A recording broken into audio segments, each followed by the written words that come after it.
everyone, and welcome back to another episode of Wednesday Knowledge with Willy. We're going to be learning how you can get the best results with embroidering small letters. So without further ado, let's get started.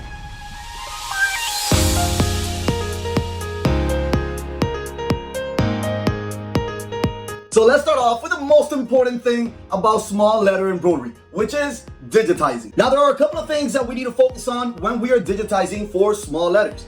Number one would be the underlay. For those of you that don't know what an underlay stitch is, it's very simple. It's just a couple of stitches that go before the actual stitches that will make the design, and they're meant to hold down the fabric and the stabilizer so that it doesn't shift, causing you any registration loss. Now for regular sized letters, anything that's half an inch and up, you could have some underlay stitches. You can have the standard zigzag stitches, or even a border stitch out, or a center stitch out. But when you are doing small letters, it's best not to have any underlay at all. And the reason for that is because those underlay stitches are usually run stitches, and they could come out of the letter, causing it to look a little sloppy. The other thing we have to focus on when we're digitizing for small letters would be the density. Now when you are doing regular sized letters, you do want to add some density, but when doing small letters, you want to decrease a little bit of the density, because the smaller it gets, the less stitches that you want to have so that it can look a little clearer. Now the other thing that we need to focus on is also the type of stitch that you're going to be using for these small letters. And not only that, also the font has a lot to do with it. Some fonts will look great with small letters,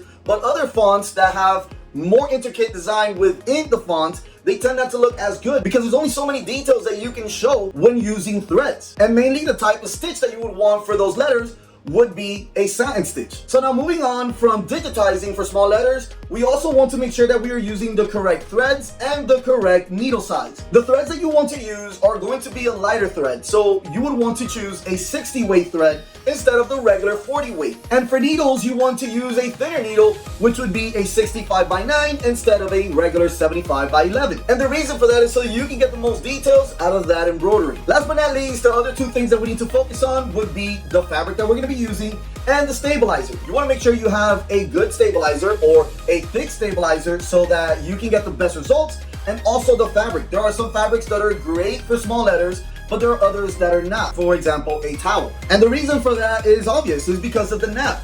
And those letters could hide inside and then it won't look as neat. Now you could technically get away with it if you use a nap blocker or a topping, but in this case for small letters, I tried to stay away from that. Now there's another thing, and it's something that we really can't control, but it is something to keep in mind, and that would be the color of the fabric and the color of the thread. So let's say for example you have a white fabric and you're going to be using a black thread. What happens there is that those colors are so opposite that every little detail will show. And when you're trying to get the best results, you will notice all the little details when you're using opposite colors. So just remember that you are using threads, not ink. Now let me give you a couple of tips that I think you would appreciate. One tip about digitizing that I didn't mention before would be where your embroidery starts and where it ends for each letter. Sometimes when you're doing very small letters, the first couple of stitches and the last couple of stitches, those are the ones that lock the thread in place so that it doesn't come loose. And because of that, it does have to do a couple of extra stitches at that point. So sometimes by adjusting where it starts and where it ends, it can help hide those extra stitches. Another tip for digitizing small letters would be adjusting your trims.